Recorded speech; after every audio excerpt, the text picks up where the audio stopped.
Mama said knock you out, not shoot his mom.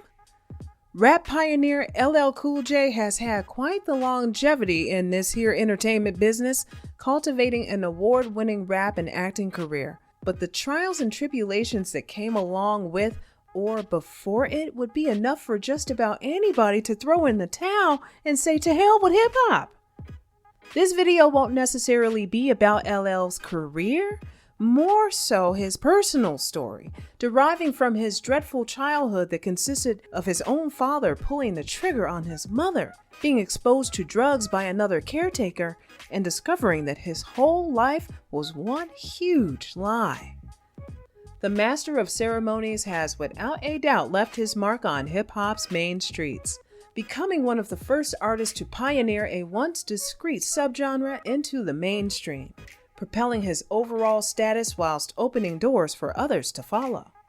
All of those rap feuds and lengthy tussles with opposing MCs may have been a bit unnecessary, but perhaps LL's attraction to the drama didn't just come from his battle years, but his tumultuous childhood woes and a long dispute with his mother, as well as what seemed like a never-ending battle with himself.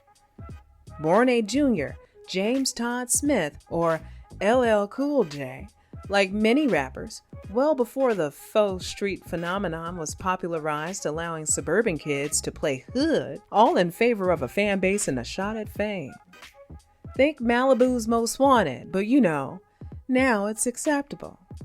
Like many rappers, LL came from the mud, the gutter roads of Bay Shore, New York, surrounded by gangs, drugs, and violence, where his mom and dad often engaged in back and forth scuffles. It had gotten to a point where LL's mother, Andrea, packed her and her baby boy's bags and uprooted from her abusive baby father's home into her parents' place, where LL's father, James Sr., hopefully wouldn't find them. Unfortunately, hopeful wishes not only came crashing down, but came crashing down in such a way that leave a 4-year-old LL traumatized. On one awful evening, James Nunya, or James Smith Sr., discovered Andrea's whereabouts and decided to pay them an unwarranted visit. It wouldn't be long till gunfire erupted. 2 bullets from a 12-gauge shotgun ricocheting off of the refrigerator and the wall, but not before striking LL's mother and grandfather.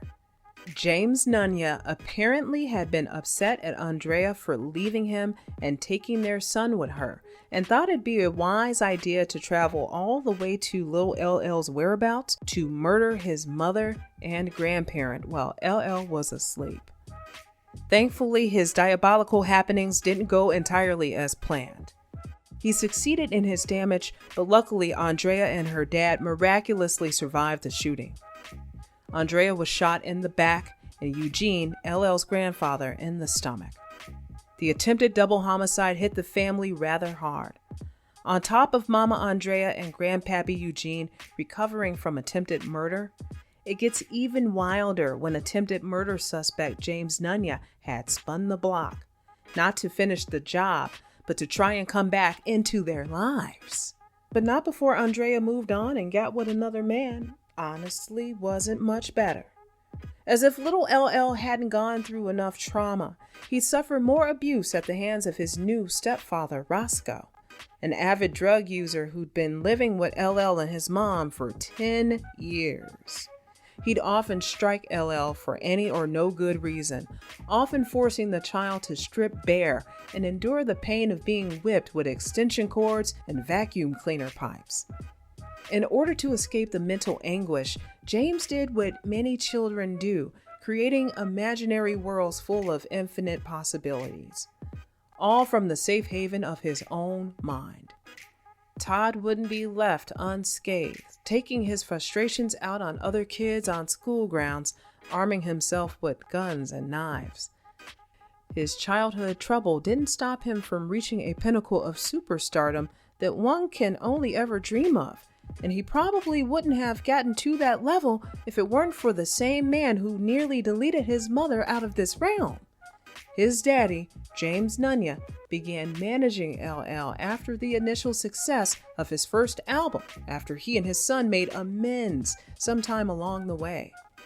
Forgiveness was the key to fixing their once strained relationship, but unfortunately, it wasn't enough to keep James Sr. out of LL's pockets.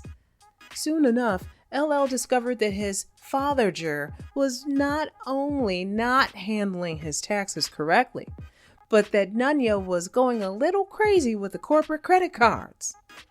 And how exactly did LL catch on to his dad's irresponsible dealings, you ask? Well, if the 12 cars and influx of jewelry didn't make him grow weary of his manager's spending habits, then perhaps the missing income might have. Cool J also soon found out that he owed $2 million in back taxes to the IRS. Money aside, at this time in LL's career, he had been stacking up the acting gigs, and the checks that came with it were flowing in like never before. But wait, where were the scripts? The million-dollar question LL wanted to know, and it'd be known that James Sr. had been stashing his son's scripts away like sacred documents. His experience with his dad made LL give everybody the side eye, and he began to suspect everyone around him was an op. One being co-manager Brian Latour, who'd also been managing rapper Nas at the time. LL didn't like that Brian seemed more focused on Nas than his career. Nevertheless, that wasn't what made LL reconsider Latour's managing position.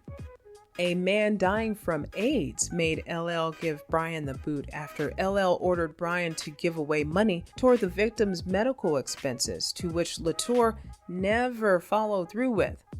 Freezing his accounts and parting ways with the fraudulent phonies worked best in LL's favor, and from there on out, he made sure to be fully aware and present with all aspects of his finances. Aside from a new fear being unlocked, people playing with his money, LL was having an even bigger crisis this time centered around his identity, more so his mother's. Appearing on an episode of PBS's Find Your Roots, broadcasting people, celebs and non-celebs alike, as they go through rigorous digging to find out exactly who their ancestors were.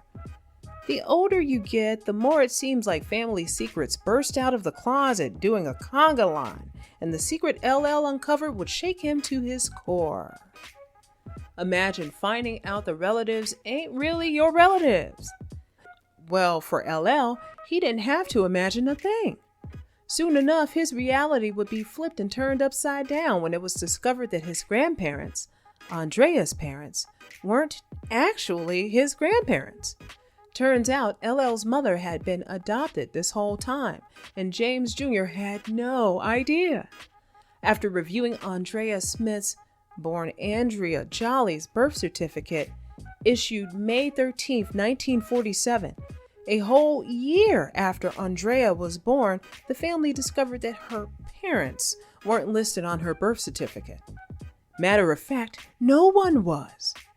Although shocked, LL wasn't hurt by any means. He understood why they never told his mom.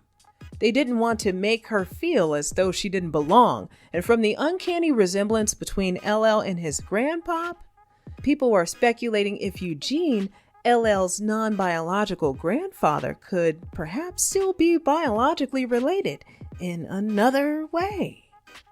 One traumatic incident after another, the cynical domino effect by those meant to protect LL's brand appeared to be never ending, but a certain someone would enter his life, soothing all other areas, pulling him from his maladaptive daydreaming habit. He met his wife Simone back when the two were teens, producing a child together when LL was just 19 years old. The off and on again union would be settled in the year 1995, when LL decided to pop the big question. But even after committing long-term to his child's mother, LL wasn't the most present husband, nor was he doing what he knew should be doing. The quantity of rap beefs, fights, and feuds became all too much, so much so that LL recalled the time when Satan thyself came to him, letting it be known that he could have anything he wanted under one condition. All he had to do was sell his soul. LL declined the offer, and soon enough, his life came crashing down. Everything that could have gone wrong went wrong. He begun to pray and sleep with a Bible every night, which evidently casted out the bag, cause not too long after his 2000 album GOAT would hit #1 on billboards.